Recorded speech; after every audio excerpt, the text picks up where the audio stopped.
Hey, you made it. This video will help you manage your work with monday.com. It'll only take 5 minutes. Okay, monday.com is a fabulous tool to manage all of your stuff. Disclaimer, I work for monday.com. Really, it is, because it's so customizable.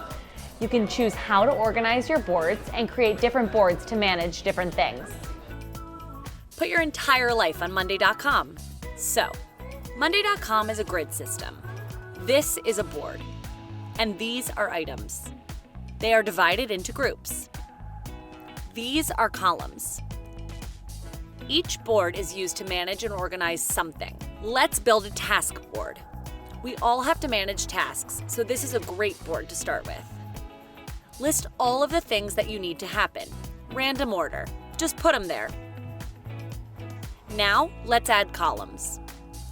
Columns display and categorize all of the relevant information you need to work on.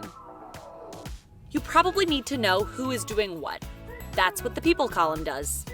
To stay on top of deadlines, use the date column. And the status column shows you where things stand. You can add more columns to track other key details. For instance, a numbers column. Let's track priority.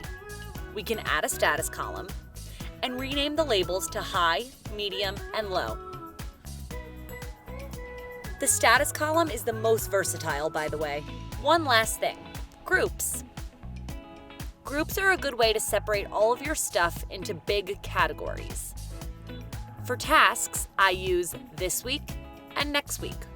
One for now, one to plan ahead. Great, we have one central place to work on your tasks with the team. Got it? You can build any type of board structure to organize your work the way you want. Let me show you other types of boards. Project management, sales, agile sprints, orders, creative process, roadmap management, content calendar, HR management. The list goes on and on. Now it's your turn. See you on monday.com.